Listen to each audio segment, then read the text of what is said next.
peace and cheers, love and harmony. That's what my show's all about. My friends, it's Gord here, your hurtin' hippie with Weedy Weekend 94.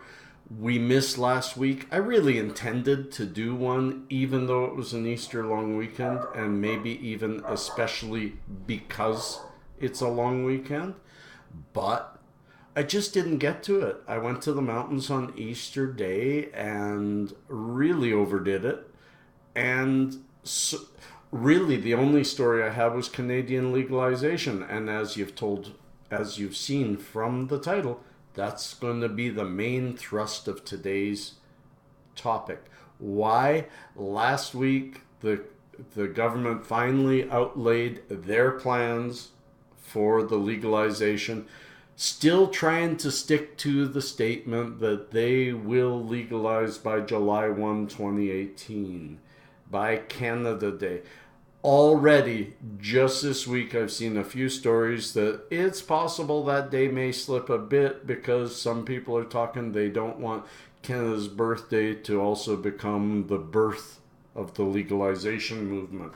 So, again, stigma will follow this plant for probably, will it be another 100 years? I wish we could get behind the stigma and start getting people to realize the truth behind this. So let's move on with this. First, I want to show you from the people who sponsor me, MMJTHC.ca. This here is Grease Monkey. This is a beautiful purple and green and trichome covered plant. Check it out at MMJ. Let's pitter patter and get at her. Canada's to legalize. This will be the main thrust, this article from Leafly that goes through and has a Q&A, and I'm going to do the whole Q&A. I usually don't do a whole article with y'all, but this is important, and this is the thrust of this entire Weedy Weekend. I do have a few non-legalization stories, non-Canada legalization, just because I gotta bring 2 weeks worth of news, so I picked the best of the last 2 weeks. But we're going to stick with legalization at first because it's really important. Dear to me, dear to many of you. First things first. This is a Q&A, then I'll get into all the troubles with it. And I'll probably stop a few times and editorialize. Me? First question is, when will legalization happen? The short answer, July 1, 2018, Canada's birthday. That's a short answer. Media outlets have reported that the Liberal government's proposal, if adopted, would legalize by Canada Day. That day may shift as legislation moves towards approval. It may also be reset away from Canada Day in order to not turn Canada Day into 420 North. How stupid. How dumb. Just legalize it. Why it has to be... Yeah. Who will be able to purchase? Absolutely any adult. The legal age being 18. That word adult, what is the age requirement? Well, again, tricky. It says here, federal law will set a minimum of age 18. But each province will be free to set their own. Now, this is already the case with alcohol. I'm not against it. It should be more provincially because us in Alberta are way different from those in Ontario and even those in BC. BC has an age limit of 19. Alberta has 18. I believe in Toronto, they'll probably go for 21. Hard to say. But it should be driven by the people and therefore the elected government. I don't like government. Regardless, while young people under 18 could be hit with civil sanctions for cannabis, they wouldn't face criminal prosecution for simple possession. So they're going to make it even tougher on the kids if they get caught with it. But at least they're removing the criminality of it and they're going to be hit civilly by it. Which, again, I'm for getting any euphoric substance away from kids that don't need it. sometimes, because this doubles as a medicinal thing, that some teenagers and some very young kids and any age with epilepsy and different Parkinson's disease, things that cannabis treats beautifully, there has to be some set rules and then the diversions from those rules. So that's the adult thing. Who's going to grow it? Who's allowed to sell it? The federal government will issue licenses to cannabis growers, much as it currently does with the LPs. Officials say this will ensure product quality and safety. Retail, on the other hand, would be left to the provinces. This is the opening of the dispensary door, the closing down of the gray area and the opening up of true retail. This is what we need, is the ability for any of us in any city across Canada to find a shop where we can buy it from if we're in an urgent need for it.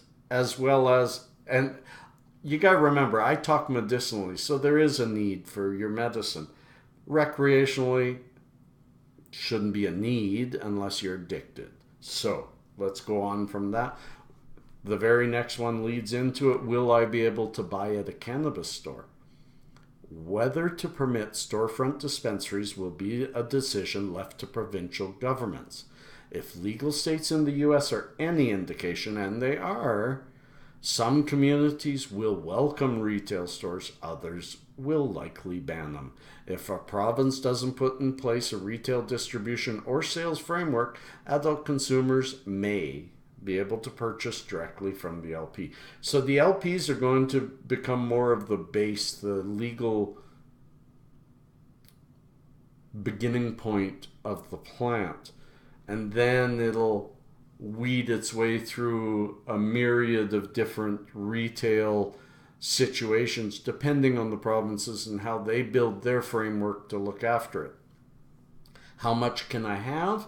Adults can possess up to 30 grams of cannabis or a little over 1 ounce. 28 grams being an ounce. Can I grow my own? Yes, but there are limits. Personal cultivation, and this is really dumb, will be allowed for up to 4 plants per house, per residence, not per person. Each plant, a limit of 3 feet 3 inches. No growing sativa, my friends. 3 feet 3 inches. That's so stupid. And the limit is per residence, not per person. If you're sharing a house with roommates, you don't each get to grow 4 plants. Still, it's better than nothing. Baby steps. You change some things that don't make sense, like the height of a plant. What will happen to the current medical marijuana LPs? Current cannabis regulations remain in effect for the time being. Government plans to renew them as adult use regulation evolve in order to make changes deemed necessary. So they aren't answering. What will happen to existing dispensaries? It depends per province what will happen to them. And I'll speak to that because the government has said in the meantime they're still going to attack the law. But I'm leaving that for a bit. Will we be able to order still from the mail or ground delivery? That's determined by each province. Taxes, yes. Will infused edibles be sold? Yes. They are opening the door for the rest of the types of cannabis. Is advertising allowed? Very minimal, just like with tobacco and alcohol. How about gummy bears? No, gummy bears won't be allowed. None of the edibles or any of the materials will be allowed to take the form of something that could enchant someone of a younger age. What about product packaging? Who really cares? And vending machines, no, they won't be allowed. Strictly won't be allowed. That's the Leafly Q&A about our upcoming legislation. It left a lot of questions unanswered. It answered a fair amount, it was okay. Love to know what you guys think below, but there's two more stories to still talk about. And this next one is what really gets me. It doesn't surprise me, it just gets me. And that is, let me read this. Too many Canadians, declares the Liberal Party of Canada on its website, end up with criminal records for possessing small amounts of marijuana. Enforcement of cannabis laws, it continues, traps too many Canadians in the criminal justice system for minor, non-violent offenses. Well said, courageous, even huzzah, you know? So what's the government's solution? Well, it intends to continue arresting, prosecuting, and criminalizing Canadians who commit this minor and non-violent offense, at least for another year or so. Young Canadians are particularly vulnerable to arrest. This is horrible. When asked, Justice Minister Jody Wilson-Raybould, Sessions' counterpart, Session being in the United States, was asked why keep criminalizing. Her response delivered this clanging non sequitur. Think about this. Quote, well, we're working on delivering our campaign promise to legalize cannabis, strictly regulate and restrict access to it with the ultimate objective to keep it out of the hands of children and the proceeds out of the hands of criminals. So she was asked again, why another year? Wilson-Raybould's reply was, well, first of all, I completely respect the parliamentary process and will certainly monitor this piece of legislation as it moves through. That wasn't an answer. I'll keep an eye on it. And you can read the rest of the story. It's just going to make you mad. They go on to say how pot isn't a free-for-all, and they seem to be really kowtowing to the conservatives that don't like pot.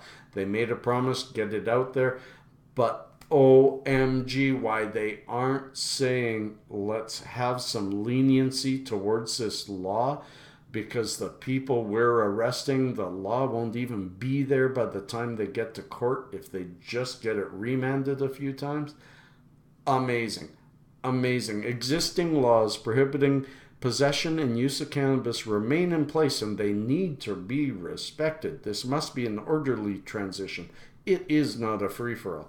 Nobody's asking for a free-for-all. What they're saying is, for the interim period, order the RCMP, local city hired police departments, and other constabulatories, or whatever you call them, to relax their work towards cannabis.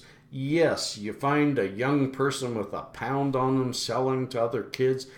That's horrible. That shouldn't be done. But you find young people smoking, you find old people smoking, you find anybody smoking. You just tell them, hey, don't smoke it there maybe, or hide it a little bit. But don't arrest them. Let's not make more criminals over something that is being legalized. The transition needs to have a transition. I get so upset over this. So, I thought I had 3 stories. I only have the 2. Those are the stories that are out there that are saying, hey, it's coming. What do you think? I think we're not done yet. I do think that they've done a good job with the law, with the beginning of the law. I think the height of the plant restriction is stupid. They do talk that there could be THC limits per province for 25 and under because of the frontal cortex in men are still growing and all that kind of stuff. You know, there's a lot of medical thought to it, and I do understand they're taking baby steps because it's a difficult area when right south of us is, they asked, what do you tell the border people? You're from a country where pot's legal, and they say, have you ever smoked marijuana? And you say, yeah, I'm from Canada. And they say, oh, then you can't come in here.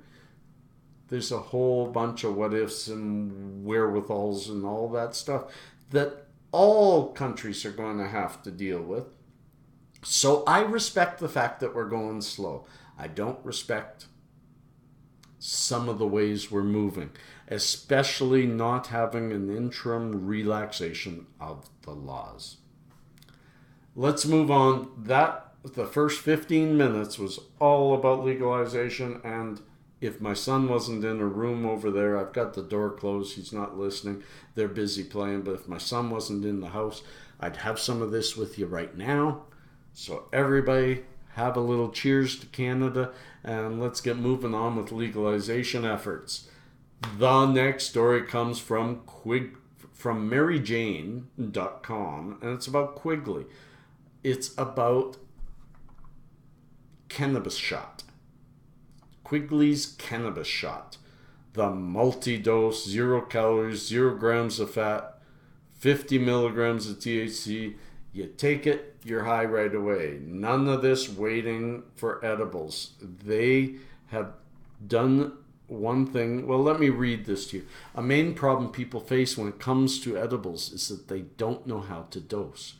I talk about this all the time online with people, and I try to help them learn how to dose, and often consume too much before the effects kick in. But time-released highs may soon be a thing of the past thanks to Quigley, a cannabis company with an innovative new product developed by the founder Tony Alfier, a veteran in the industry. Quigley's cannabis shot is a petite bottle filled with 2 ounces of liquid that uses patent-pending technology to deliver fast-acting, long-lasting, and more controlled high. Not unlike a 5-hour energy drink in appearance, it also boasts a light berry flavor and comes in 0 calorie or lightly sweetened form. Outside their own product line, fast-acting concoction is also being used as a base ingredient in other edibles on the market. You can even use it in place of that suspicious shake while making your own cosmic treats. It can be frozen or mixed with anything you see fit. They've done something, you could read the next one, very scientific, on the Delta 9 THC. They've done something with it that allows it to affect us right away rather than having to go through the liver and be converted.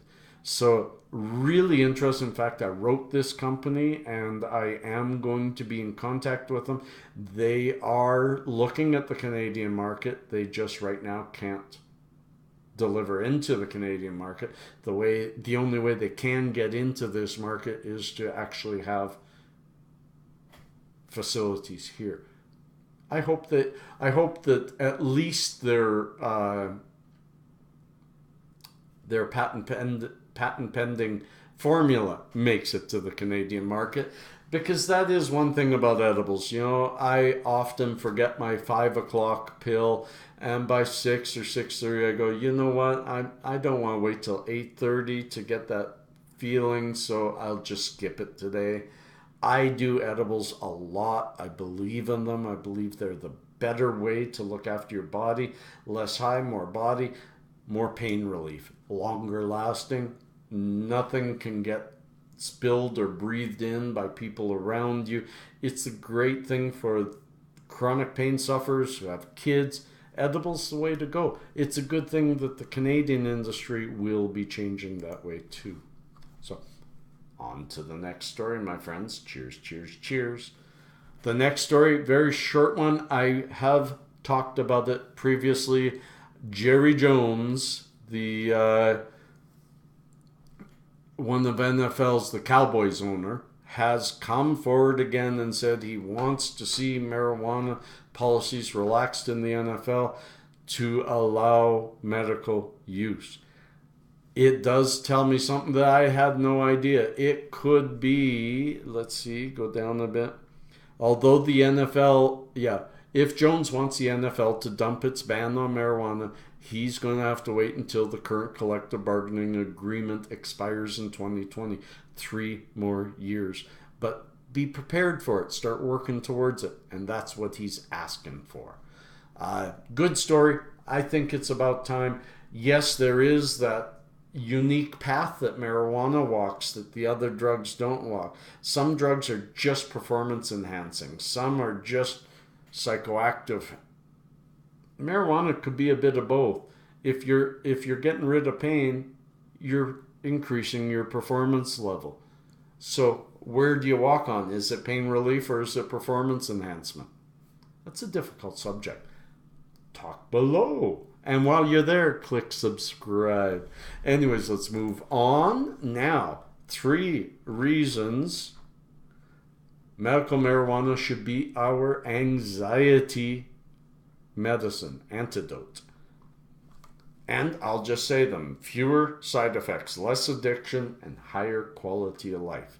I wanted to read the higher quality of life. This is from medicalsecrets.com. I think it's a great read for all of you. Check it out. Read further because I don't touch on everything in every story. But the higher quality of life is a very important thing because you think about it. When I was taking Wellbutrin, when I was taking Cipralex, Topamax, those were meant to take away depression.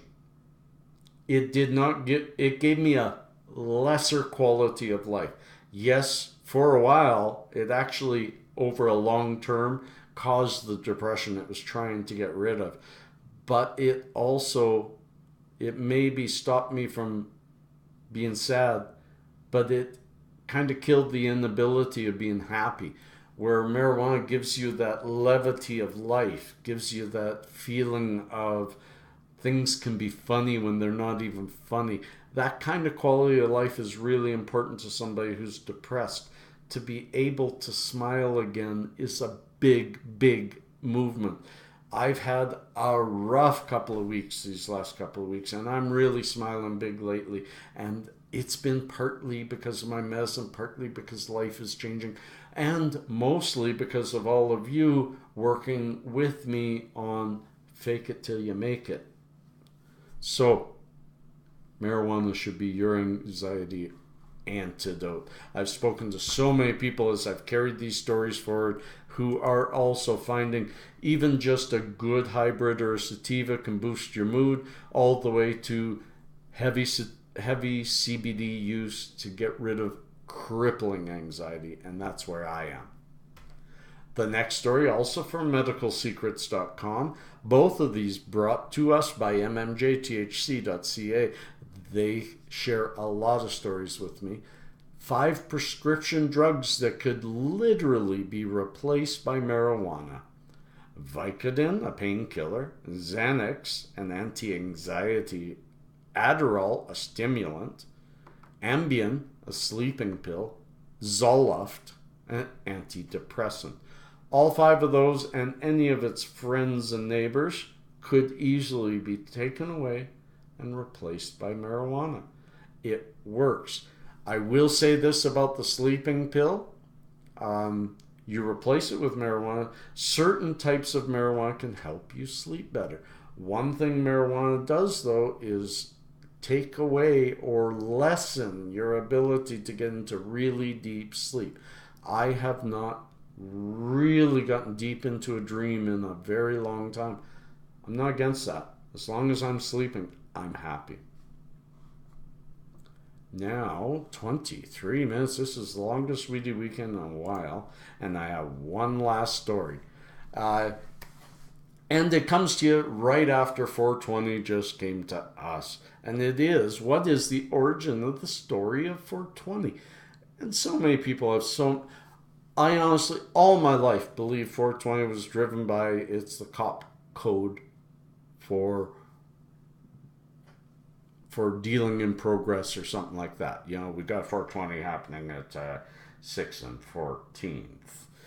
So that's what I thought it was. But I'm going to read this to you, and let's have some fun, and then we'll say goodbye.